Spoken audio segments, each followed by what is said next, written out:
Good noon, everyone. I hope you're enjoying the sessions and the conference.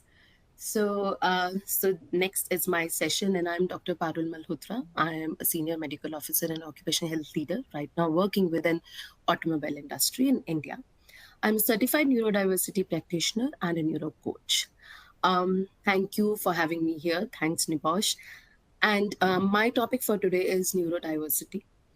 To begin with, of course, DI today is a very not just an interesting topic, it's a very integral part of our communities, our workplace, our professional spaces. So neurodiversity is one such area which is included in DEI and which is not that much touched. So I'll strictly go up to my presentation. Neurodiversity, as the word suggests, it is understanding how everyone's brain work differently. Like our fingerprints, we do see that our fingerprints look similar, but these are not same. Similarly, everybody's brain is different, and when I say neurodiversity, it includes neurotypical brains and neurodivergent brains both. And now, what do you mean by neurotypicals and what do you mean by neurodivergence? So neurotypical brains are these brains or these individual work as per the norms. There is a normal developmental growth. It is not at all divergent. So when we talk about neurodivergence, it is the 20% of the population which which are not the mainstreams, or you can say that these are neuro minorities. You will understand about this more as we go with the slides further. Okay, so just a little bit of brief about the history. Let me just, yeah. So as we all know, or people who are not aware about this thing, the term neurodiversity is very recently introduced. Before that, it always used to be said that neurodevelopmental disorders, kind of abnormality. It was not diversity, it was disorders. So in early 19th century, the term was introduced by Judy Singer, and thanks to her, after that, it has given a different perspective that it does not mean that something has to be abnormal if it is different. It can be just different and accepted also. So that's a very recent addition to that. Um, okay. I explained already that what neurodiversity is. It is the natural variation in human brain development and function. It is structural. It is not that somebody is behaving because that person is habitual of behaving like that. It is, as you say, it is completely related to the development of your brain, and it is functional. It is a structural development. I will tell in my further slides that how it works. So there are common conditions which you must have heard about under neuro minorities. One is ADHD, attention deficit hyperactive again disorder. These are the terms which are conventionally used as disorder. So then autism, you must have heard about that. Dyslexia, it is again the problem of learning disorder. Again, it is being coined like that. So dyspraxia, again the coordination problems. Tourette syndrome, these are the 4 or 5 majorly conditions which comes under neuro minorities. But it is not that it is not overlapping, or it can be in isolation. For example, a person can have only ADHD or can have ADHD or dyslexia. These can be overlapping conditions also, usually seen in in overlapping thing only. So I will mainly talk about or nudge about two major conditions which we usually see, and which are underdiagnosed or overdiagnosed or misdiagnosed. Um, okay. So 1 second.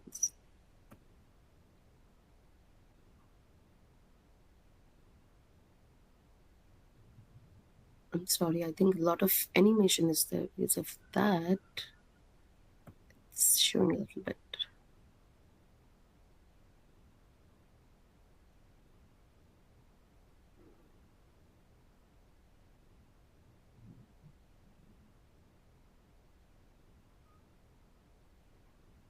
Okay. So as I told that there are 20% of world's population is neurodivergent. That's a quite significant number that if 100 people are sitting in this room, 20 out of 10 can be neurodivergent. So um, I would I would take the narrative of that how these are not disorders, but these are strengths. Definitely, like any other individual, we have our own challenges, and those challenges can be severe as compared to any neurotypical individual. But of course, these are being coined as neurodevelopmental disorders for so many years. So we usually try to show the positive side of it also, that it is these are the strengths. Like in ADHD, the ADHD people, I'm just giving two or three things related to that. Once we will take that in my later slides in detail, then I can tell you specifically about ADHD and autism. So, like ADHD people are highly creative and energetic, and I have written there that Thomas Edison was ADHD. So, again, autism, they have very strong analytic skills, they are very passionate, they work on patterns, and of course, Albert Einstein was one of them. Dyslexia, recently found that Leonardo da Vinci was dyslexic. And if you will see the pattern among all the three, they were school dropouts. Because since then or even now, our school system or our college system or our education system are not designed for neurodivergence. It is a neurotypical way of education. So they were all school dropouts thanks to their environment or their probably personal spaces that they had privilege to drop out from the school and could do whatever they decided to. But not everybody is that privileged. So it's like literally the neurodivergence are forced in these colleges and schools because those schools and colleges are not inclusive. um why are we even talking about this? These are few things which I have taken from Society of Occupational Medicine, that how neurodivergent people struggle in their day-to-day things.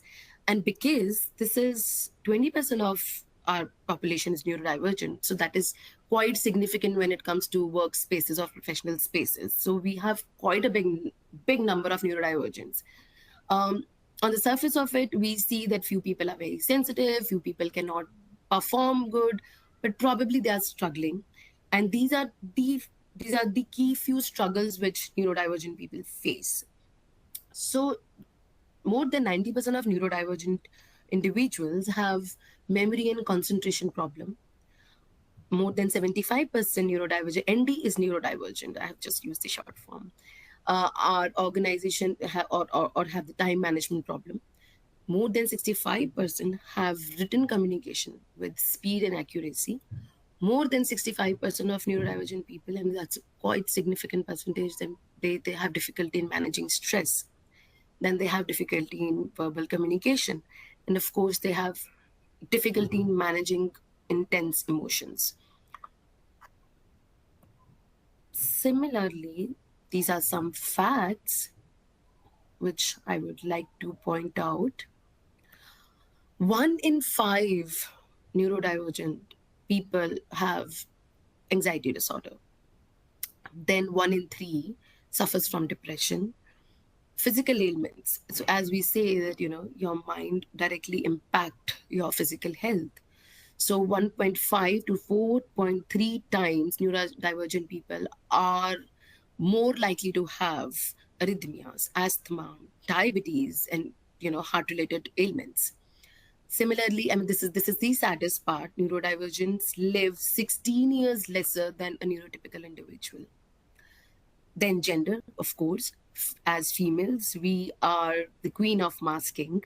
We usually don't acknowledge or address if something is going off or wrong with ourselves. So most of the females are not diagnosed or late diagnosed. And again, 9 times autistic adults are more likely to die by suicide. So this is again these are the very very heart wrenching and sad facts related to neurodivergent individuals. Um, let's go to the main. Okay, we'll take things one by one. As I told, that majorly I'll be talking about ADHD and autism. Of course, there can be overlapping conditions, but these are the two major areas which we need to focus on. Um, ADHD, which is attention deficit hyperactive disorder. Again, disorder is a word coined in our conventional way in our psychiatry books. So I have made these slides. On one side, I'm trying to show that these individuals have major challenges which they need tools or coaching for, and on the right side, there are major strengths also. So, if you see, but before I begin with this, I would like to give a little bit of background that why this happens, or why we say that these are not neurotypicals, these are the neurominorities or neurodivergents. This is not, as I told, it is not a behavioral issue, or I have a habit of behaving like this, I'm doing it. It is completely structural. There is a portion in our brain, or the structure in our brain, which is called prefrontal cortex, which develops in the end in it during your developmental processes when you grow up. And in ADHD people, this prefrontal cortex is further delayed. So that is why. And what does this prefrontal cortex do? It it it helps in emotional regulation. It helps in your sensory sensitivities. So it basically helps in your flight mechanism. So when this is delayed, it is like if you are 21, you still reason it out or rationalize thing like a 16-year-old. So it is due to structural. And if in ADHD, if it is further delayed and it is developed also completely, still the impairment stays, still it is an impaired brain structurally. That is why we do what we do, or that is why these strengths or challenges are there. So we need to really understand that these things cannot be corrected but managed. It cannot be eliminated completely, but definitely with tools it can be managed, and that is why we are having these conversations. Okay, so the major challenges when it comes to ADHD is emotional regulation, as I told. It is like to a neurotypical brain, if you say that you lying is a wrong thing, I'm just giving an example. And a neurotypical brain will understand that, yeah, it's a wrong thing, but sometimes functionally you have to lie, which is not harmful here and there. But a neurodivergent brain, especially ADHD, it is like that, it's like that child who will say that yesterday my mom told me that you are not supposed to lie, and now she's only lying and justifying it that there are something called harmless lies. So that they cannot rationalize, that reasoning will not be there. And that is why in professional spaces sometimes that can be that can trigger them on the they can be sensitive about that. The major strength on the other side of this particular thing is they are very authentic people, because they are emotionally sensitive, they are ethical, they are loyal people, and of course the word is authentic. Then inattention, I mean, when we say inattention, usually it is said that ADHD people, because of the hyperactivity in their personality, and hyperactivity cannot just be the physical hyperactivity. If you see that some usually, and we use this thing casually that a very very naughty child or who is physically hyperactive must be ADHD, or a girl who is very talkative can be ADHD, right? So this is the hyperactivity is not just limited to the physical hyperactivity. Of course, there is so much of hyperactivity in the brain. Somehow we need to channelize that energy, those hyperactivity in the brain. So culturally, of course, boys or men, they show the physical activity more, but women, especially in my part of the world, because it's not very well accepted that if you're physically showing the hyperactivity, so it remains sometime as a mental hyperactivity just at your brain level, or you channelize it by talking a lot, talking in high speed. This is very, very typical of ADHD people, that they talk very fast. And when it comes to inattention is you are unable to focus at one particular task or area for a longer duration. In fact, it's a little different in ADHD. Of course, they can't focus, but they can focus like 100% on those areas of interest. If you give an ADHD person a task of their interest, then the problem is that they cannot time it out. They cannot come out from that loop because they are hyper focused. So that's the challenge again. And when you see that there is multiple activity going in your head, and you are asked to focus on one particular task, and that is when your mind is going into 50 different direction, and creativity comes then. All Every creativity comes when there are multiple things going on. If imagine, if if you will focus only on one thing, if you will see only the red color, and you do not even think that it can be orange or green also, right? The creativity will not come. So although this is a challenge, but that's a strength also. Again, next thing is over analysis. Because of this thing, if they are interested in something, they focus on that thing, they hyper focus on that thing, and then they over analyze, which again is a strength and makes them detail oriented. Because of this much of activity in the in your mind going on, of course they struggle with sleep. That's the thing with ADHD. They have difficulty in sleep. Then there's a very interesting thing, rejection sensitivity dysphoria. If anybody has heard about this, I don't know. This is something, you must have heard that at your workplaces, few people cannot take rejection. If they are rejected, although they are very good professionally, but if you started with a statement or of rejection, that you literally was awful in this particular project, or you did not perform good, they take it literally to their heart, and they just crash. We say that they can't take rejections at all because of this emotional dysregulation, and they cannot reason it out, that it is not that somebody is rejecting them. It is that somebody is rejecting that, but not even rejecting this, saying that in that particular project, that this is not achieved properly, or it is not good. They take it literally to themselves, that I have been rejected, or I am being rejected as an individual, because again, because of that prefrontal cortex. Remember that word. On the other hand, if these people have rejection sensitivity dysphoria, they have recognition sensitivity euphoria as well. These are those professionals whom you will recognize and or reward, which is, it's reward has a different definition for every individual. So if you identify that if we reward or recognize this individual, they can be the best of employees, the best of professional support to your team. Again, stimming and fidgetiness. Stimming is a word which we use for certain activities, which like nail biting, or rolling your hair, or shaking your leg, or just peeling your skin. This is stimming. And fidget is playing with pencil or the pen. It's very common in ADHD, and of course autistic people also. It is a way how we regulate, or it is the way how we focus. So usually during our childhood, it was usually said that don't fidget, this is bad manners.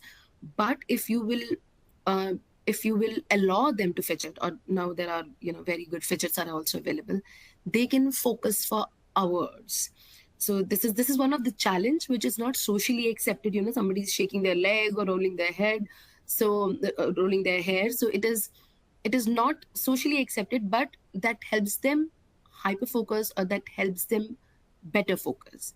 So this is, of course, I don't want to overwhelm the viewers. It is literally a Pandora box. It is a very, very vast topic which I am learning every day, which the people in this field are learning every day. So I'm just nudging and giving an overview about these conditions. We'll go to the next. Okay.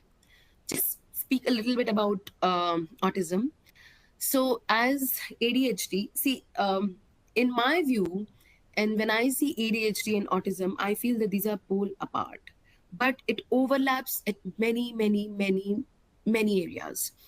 Um, Whereas ADHD is a very it is a hyperactive state, whether it is in your mind, it is your mental hyperactivity or your physical hyperactivity. On the other side, and autism is generally said as it is a problem. People with autism have problem with communication, whether it is verbal communication or written communication. They have problems with that. Socially, it is conventionally said like that. So these are the people like ADHD, have multiple things in their brain going on. They talk very fast. They are, upfront, and you will see the, very dynamic personalities are ADHD. On the other hand, autism people work on patterns. Number one, they have a lot of challenge with social communication. Two, they work on pattern. If you will give them a pattern, daily pattern or daily design task, they will meticulously follow that. That is why they are very good in following the SOPs. And they have repeated interests. So, and it is very difficult for them to come out of those uncertainties, or if there is a change, whether it is their sitting area or it is their sleeping area or it is their any given task. But the good thing is, because they work on pattern, or it is difficult for them to change, they will be, wonderful, and they will excel in that particular area. So, as I told, it is lack of non-verbal communications also, um, because of which they are mostly misunderstood, that they are very rude, they are not making eye contact, or they are not as emotional like neurotypicals when it comes to, expressing the emotion in terms of grief or in times of happiness. So that's one challenge, and they are being often labeled as rude.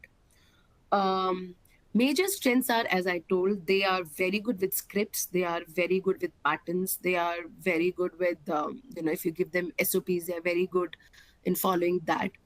um, and of course, because of lack of, emotions in nonverbal communications, they can be a very good frontline workers, because there are many professions where we need to hold back our emotions and do what needs to be done in that particular moment.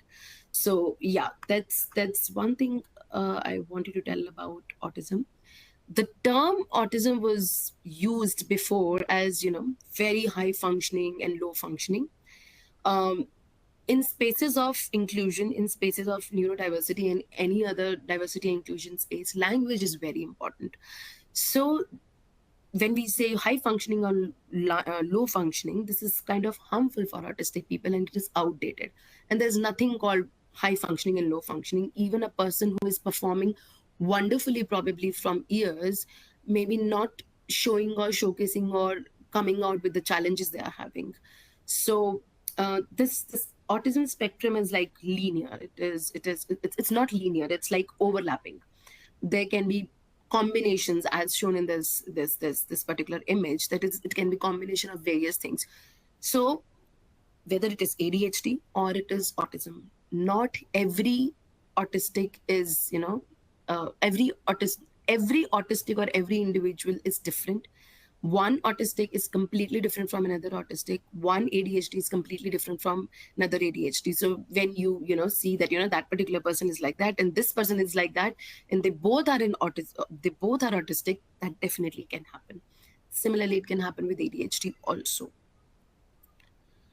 Okay, so this one thing I wanted to specifically tell, which is very much relevant in our occupational health and safety spaces, that neurodivergent people have, they have sensory sensitivities. Of course, we all have, neurotypicals also have sensory sensitivities. We cannot um, tolerate noise or temperature or smell, taste. We all have threshold for that. But this is heightened sensory sensitivities in neurodivergent individuals when it comes to all the five senses. So why I'm telling this, that this can happen in workspaces, like we all see that at shop floor or in a workspaces that somebody is telling, even at the, when your noise levels, for example, within the limits, but somebody is actually having problems, having, any physical symptom or having any behavioral symptoms because of that. We really need to see that from this lens also, that that person, because we cannot invalidate that experience, that, this particular level of noise is within the normal limits or within the accepted limits. Why this one person has a problem? We really need to see if that person is repeatedly complaining of that, whether the person is a neurodivergent, and actually he has that, heightened sensory sensitivities, and he actually has a problem. It's not just that, he's just saying that. So similarly, all these senses they have, they cannot it's a very interesting thing when it comes to taste.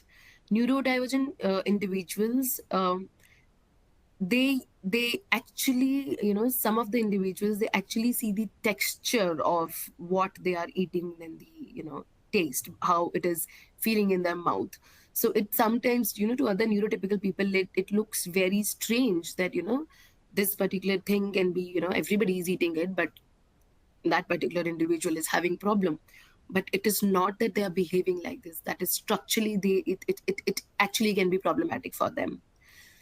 Okay, I have written few things here. Smell, of course, very strong smell or loud noise. I told you that, and of course, bright lights, flickering lights. Of course, these things, everything, trouble neurotypicals also. But because of heightened sensory sensitivities, it can impact neurodivergent individuals more. Why are we talking about these senses? Um, in workspaces, as we all know, as occupational health and safety professionals, that, you know uh, to work comfortably, how important all these things are.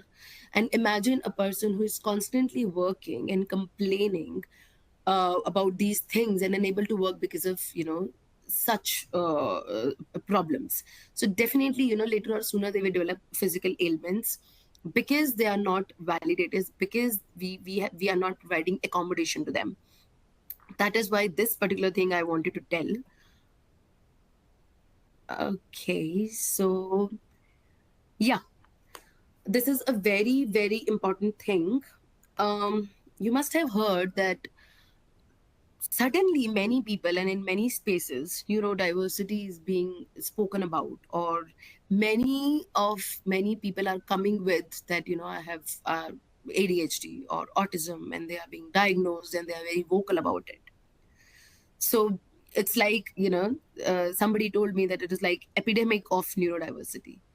It is not that. It was always there, like any other thing. We always had neurodivergent people, always had their own challenges. But there's something called masking.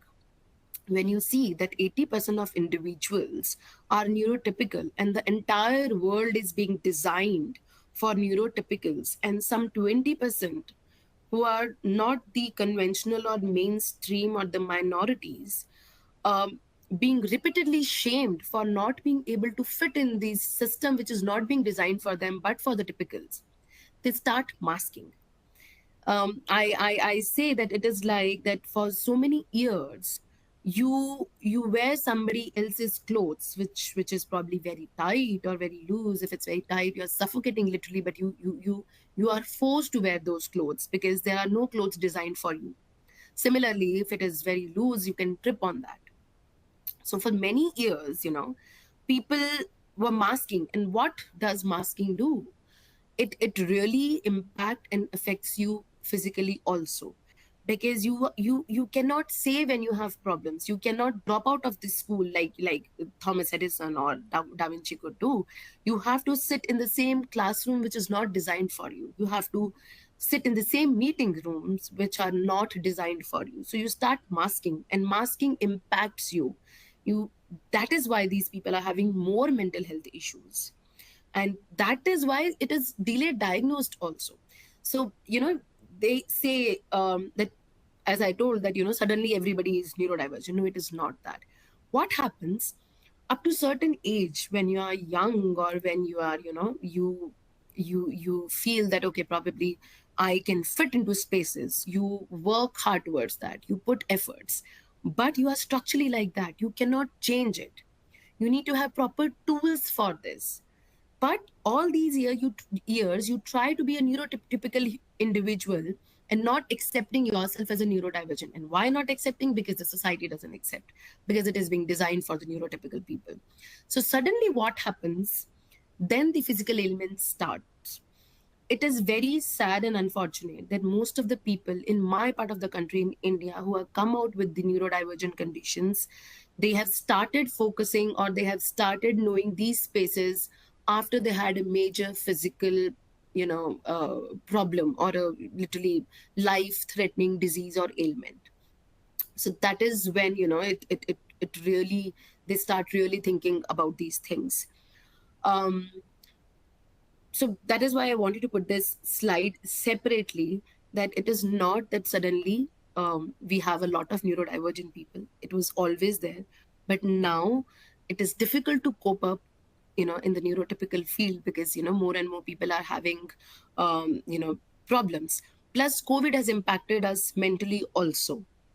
So when there were, multiple mental health issues have started coming, and things are not being treated or controlled or managed as we expected, that is when we started looking mental health issues also through this lens.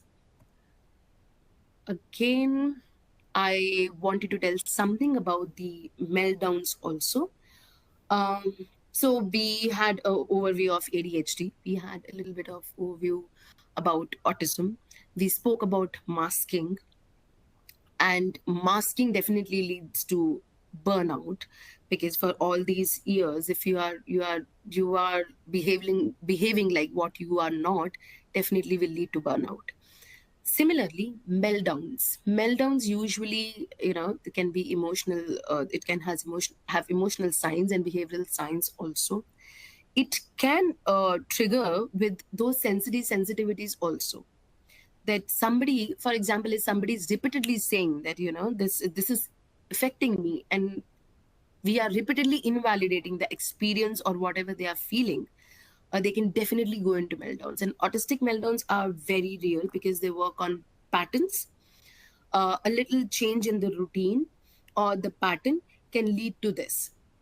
So it is very important for us to understand, as an occupational health and safety professional, that if somebody is having a meltdown at workplace or in their personal spaces, we really need to we have to differentiate between whether this is an autistic or ADHD meltdown, or literally, have some other underlying mental health condition.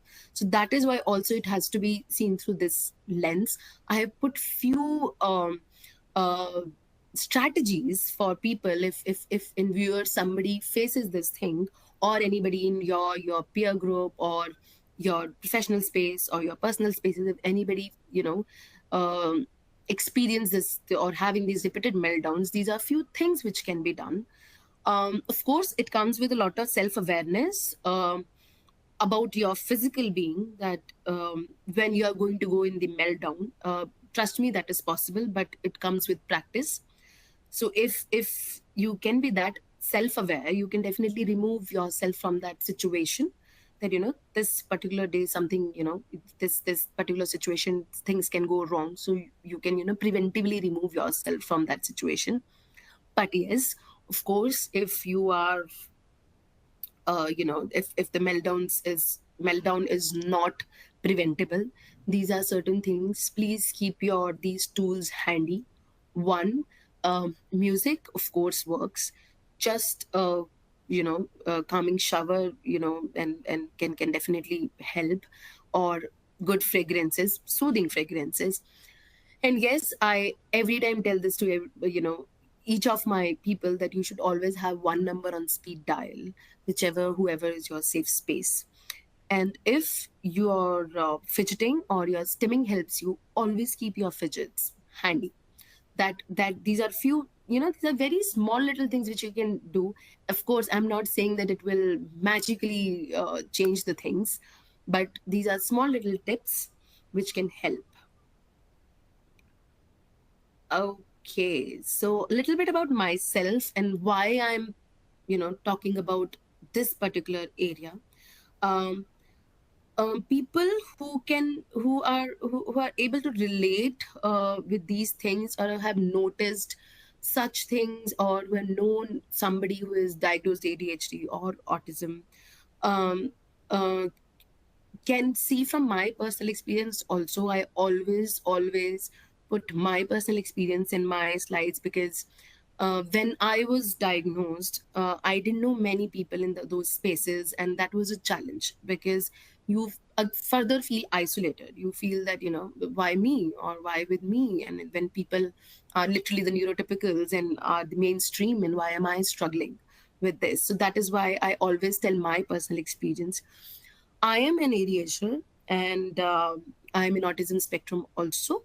So, of course, with my achievements, um, I have my own challenges, and I have changed the narrative for myself, because whenever, of course, I'm doing a presentation like this, or I'm at my professional spaces, those are not my safe spaces where I can crash, to be honest.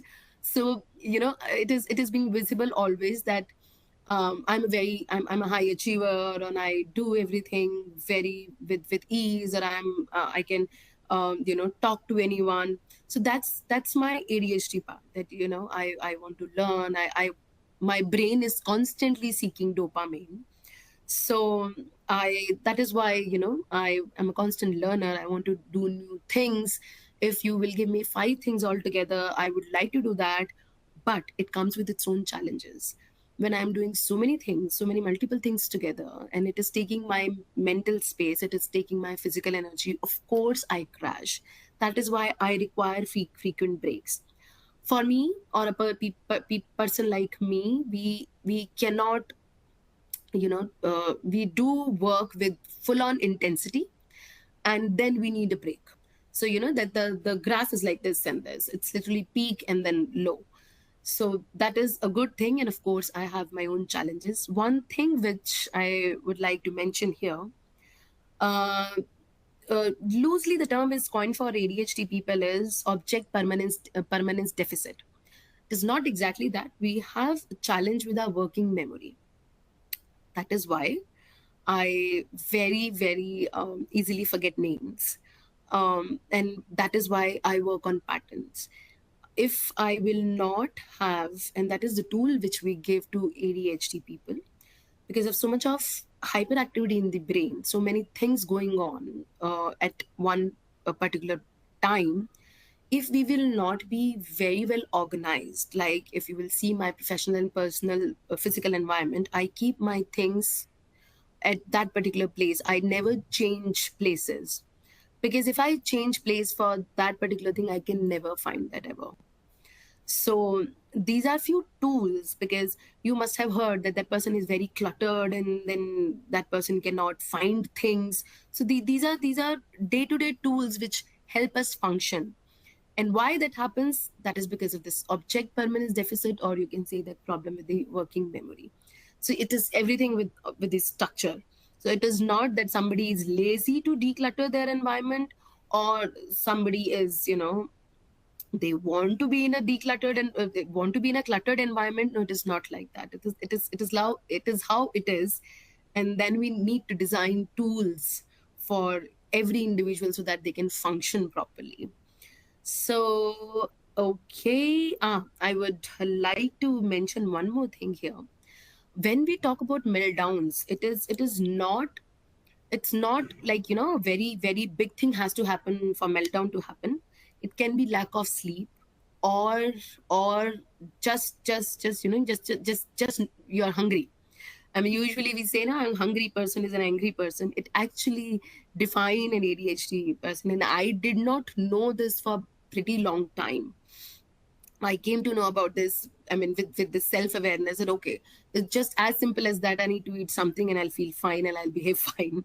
So yes, this can be as simple, but yes, every individual is different. So that is why we need to assess and every individual through this lens.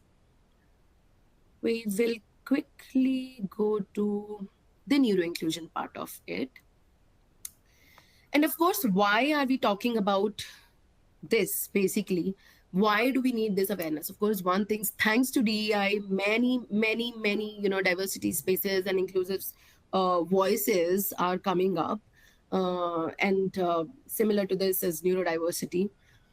This content I have taken from Samantha Hu. You can please follow her on LinkedIn. She is a strong advocate of ADHD, and you know this is the content which I have taken from her, which says that it is a business case. It is good for business if we have neurodivergent individuals. Imagine if we only had mango trees or if we only had apple trees. So, life would have not been that exciting. We do need different brains, we do need diversity. And of course, to bring that diversity, we need to include them and we need to give accommodation. So, these are a few things. Of course, we need diverse skill set. More innovations, and it is evidence based that neurodivergent teams are 30% more productive. So definitely we need neurodivergent individuals at workplace. And yes, these are the things, because now DEI is the need of the business, so it will create positive brand image and compliance with equal opportunity regulation and improve employee morale and retention. So that is why this is required. Coming to, okay, I just put a small, slide about neuro-inclusive responsibilities of an occupational health physician. Why? Because I'm an occupational health physician. What is my responsibility? First thing is assessments. We do a pre-employment assessment. Every individual has to be seen through this lens so that that person, if possible, is placed in for the right tasks.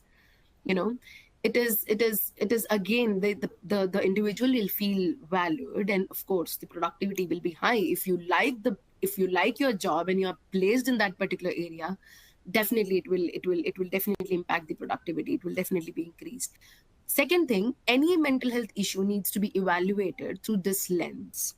You cannot, I mean, not every depressed looking person is clinically depressed. It is every person who is going through meltdown is not having a psychotic episode.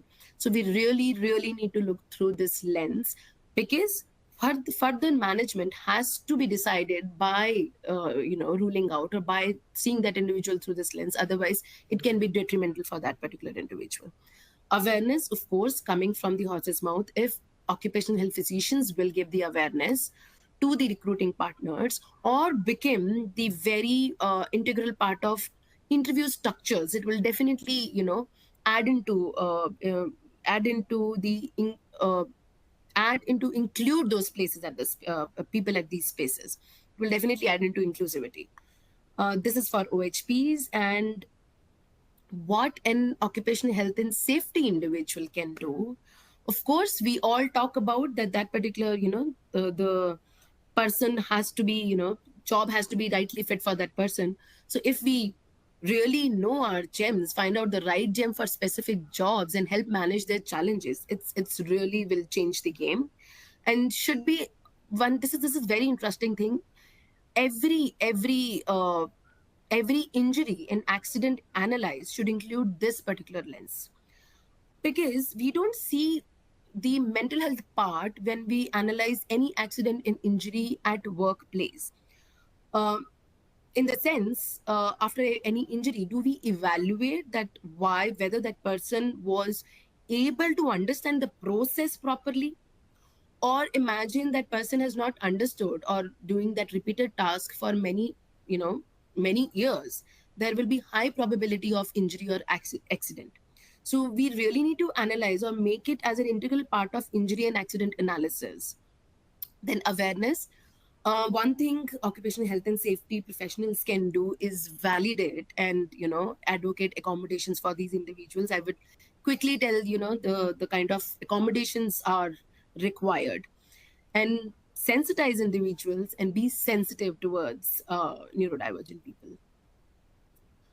Okay, so what is the way forward? So we came to know about what neurodiversity is, then the individual conditions and why it is a business case and why it is required. Now, what is the way forward? There are two very important documents. I have shared the PDF. One is through Society of Occupational Medicine, So you can see that they have come out with the guidelines for occupational health physicians, but that is very much relevant for occupational health and safety professionals also. It gives the entire definition and language related to neurodiversity and what a neurodivergent individual expects at workplace, what kind of accommodations. There is a challenge of having to have a formal diagnosis, because in other countries the diagnosis itself is not cost effective. It takes a lot of money to get a formal diagnosis. And in my part of the world, the challenge is not everybody's have that expertise, to diagnose as well. So in that document of Society of Occupational Medicine, it is that formal diagnosis is not mandatory until and unless you are submitting it to your particular organization who is asking for it. Otherwise, with informal diagnosis also, we can go ahead with tools and workplace accommodation. It is a very beautiful line written in that Society of Occupational Medicine document, that accommodations are cheaper than getting a formal diagnosis. So that again makes a business sense. Um, so first thing is, if you are getting a diagnosis or not getting a diagnosis, knowing these things are important, and then define and design the workplace accommodation and the buddy system. I'll quickly tell on these things how the accommodations can look like. If you see the idea of you know sharing these 4 or 5 accommodations is to say that, of course, it is an invisible disability. It is a disability which requires accommodations, but it is not, you know, so many big accommodations which requires a lot of cost, or, lot of, money is involved in that. These are small little modifications on behavioral level of allies and the peer group. If can be done, it will become an inclusive place for neurodivergent individuals. Like for autistic people, hybrid work pattern works. They need their workstation, they need their comfort space to work wonderfully. So if this is a hybrid work pattern, which we already have, they can be highly productive if they have their own desk at their home, where sounds are not there, where sensory overload is not there. So this is just a minor accommodation. Then again, sensory sensitivities, like in few, I was reading this morning only that in few shops, retail shops, that for autistic people, they usually, for the shopping area, they use dim lights and very very soft music just to accommodate them. So these are few small little accommodations. And major thing, not shame them during meltdowns is resetting your brain. It is and if during those spaces, if they are being shamed, they will again go into the masking stage, and late diagnosis and many many physical ailments will come up. So never to shame during meltdowns. And except fidgeting, it is okay if somebody is shaking their leg and using fidgets, or rolling their hair, or whatever is comfortable for them. They are just focusing. Very very important thing, one-to-one meetings. Autistic people generally, they have this problem with large group of meeting because of social phobias. So our appraisals and all these things can be one-to-one, because main thing is we need to assess, not to intimidate them. And similarly, his interview processes has to be designed for neurodivergent people separately. Similarly with ADHD people, because there are a lot of hyperactivity, and so if it is okay if you can switch tasks. If they are good at something and you can give your work to them, and they are not good at certain things, and you can take their work. So for ADHD people, one thing, they need quick dopamine. So if you will have shorter timelines, they thrive on dopamine and awards and rewards. Punishment doesn't work for them. If you that is why the strength is, they can definitely work wonders when it comes to last moment tasks. At the end, if you want to finish it, bring an ADHD person, they will complete the task wonderfully. um but to have the maximum productivity, set short term goals. Small things divided into multiple steps, and reward them repeatedly. And of course, food and hydration is important. They can definitely go into meltdowns if that is not being addressed. Okay, again, it's a huge thing which cannot be covered in short awareness session. Buddy system is a very, very important and effective tool. If you're recruiting any neurodivergent person, you can assign a person with them for maybe say 6 months, or as far as they require it, to make them feel inclusive and make them be the part of the organization or the professional space, understand things better. So that will give them certainty, clarity, and that will definitely make them feel validated also. That is what buddy system does. Okay, so we are almost in the end of the presentation. This is from a neurodivergent person to all the viewers.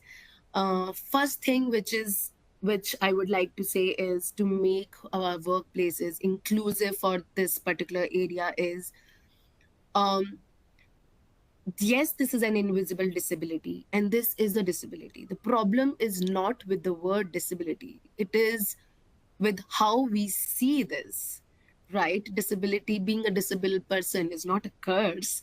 So, sometimes we use terms like specially able, differently abled, or, let's just accept that this is a disability, and that is why we require accommodations, and still treat neurodivergent individuals as not just as sensitive or cranky. We are humans, and we just need that validation.